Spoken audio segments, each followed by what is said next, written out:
Imagine a world in which children of all abilities learn, play, and grow together.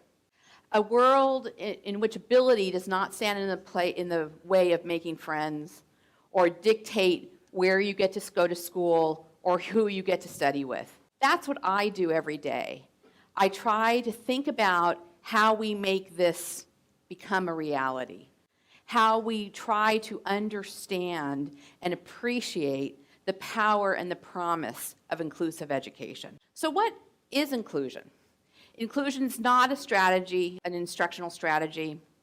Inclusion isn't a placement option. Inclusion is about belonging. It's about belonging to a community, a group of friends, a school, or a community. But it's also important to remember that inclusion is not just about being there.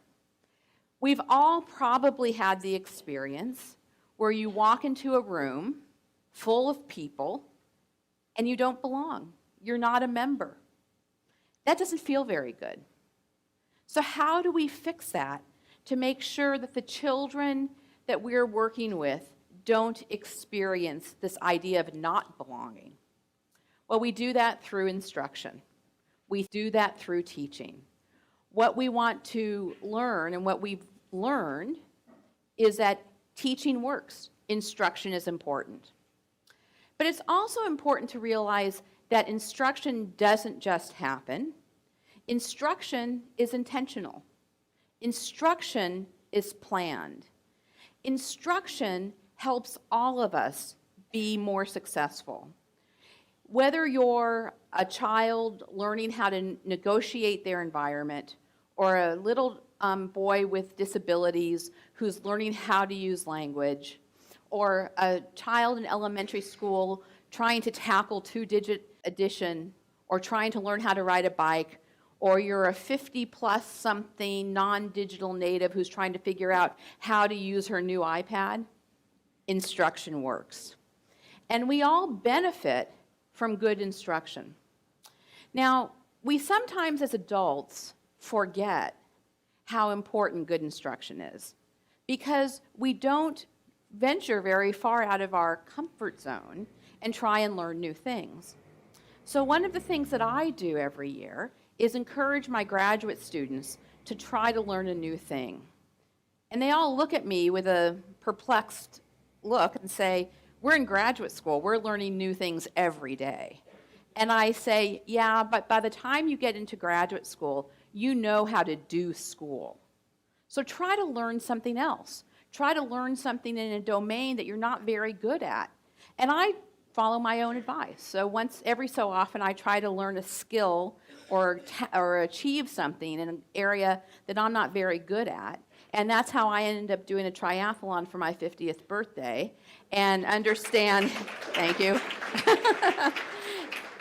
and understand the importance of instruction. Now, when we think about instruction, it's important that we think about the goal, what instruction does to both the learner and the teacher. One of the things that instruction does for the learner is it helps them be more confident and more competent, okay?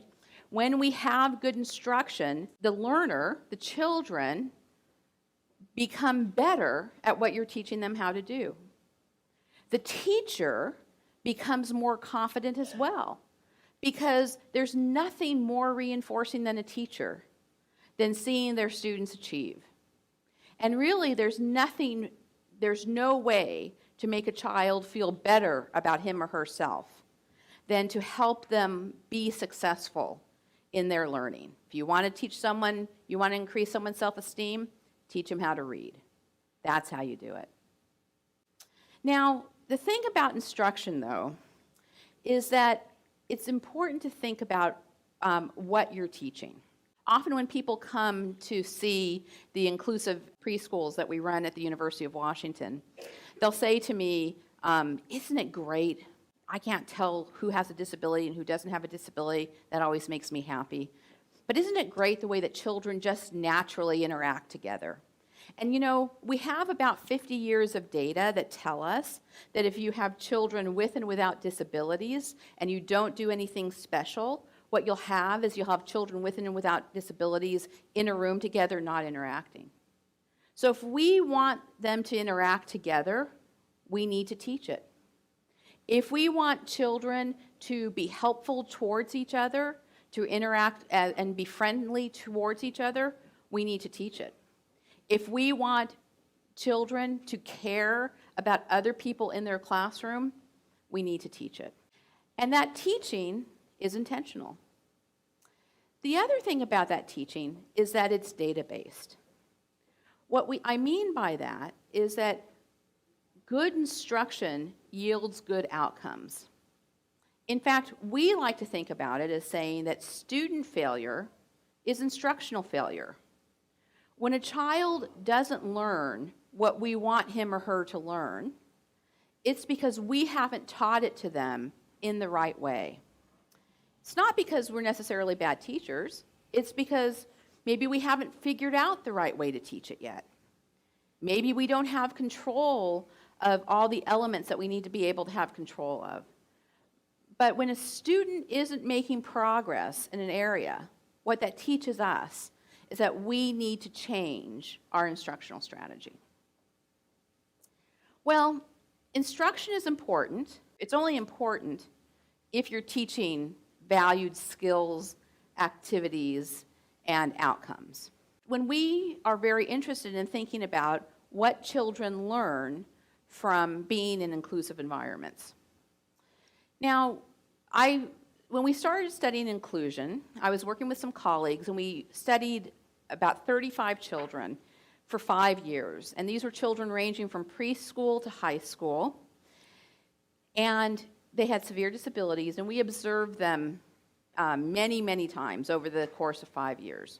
And we talked to their teachers and their parents and their peers, and to them if they were able to talk with us.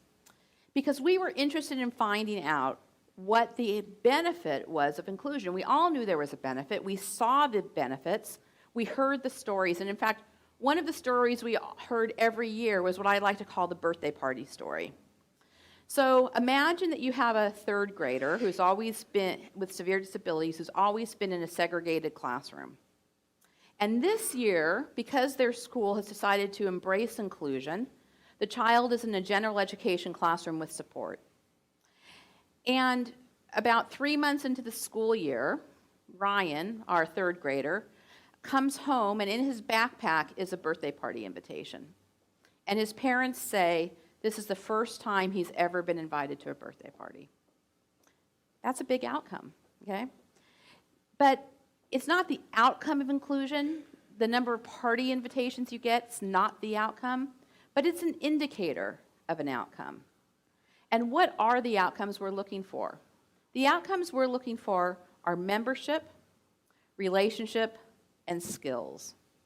And membership is how we interact, how a child interacts with the group, with the school, with the classroom, with the community. What kind of accommodations are made to help that child participate in a meaningful way? Relationships are how the child interacts on a one-to-one basis with other children, students in their classroom. And we think about the range of relationships that student demonstrates. So we think about the relationships where sometimes you're a peer, or you're a peer with someone in your classroom. Sometimes you're helping someone in your classroom. Sometimes you're receiving help from someone in your classroom. And sometimes you have conflicts with someone in your classroom, and you have to learn how to settle those conflicts in an appropriate way. Now, you notice one of the kinds of relationships we don't label is friendship, because friendship is a complex range of relationships where you sometimes are helping and sometimes receiving help, sometimes hanging out, and sometimes having conflicts and settling those conflicts. And of course, another outcome of inclusive education are skills. We don't want to ever not give enough credit to how important it is to learn skills, but skills by themselves don't help us accomplish great things. We all know people who are very good at math, or very good at writing, or very good at science, who can't use those skills because they can't work with other people, because they don't have good relationships, because they aren't interested in or don't have the skills to be a member of a group. So these things together are what we call inclusive education. So we've talked about what inclusion is. We've talked about how to promote inclusion. But now the question is, why do we care? Why do we care about inclusion? And I like to sum it up this way. Inclusion is the celebration of diversity put into action. If we care about diversity, then we have to do something to make this diversity come true.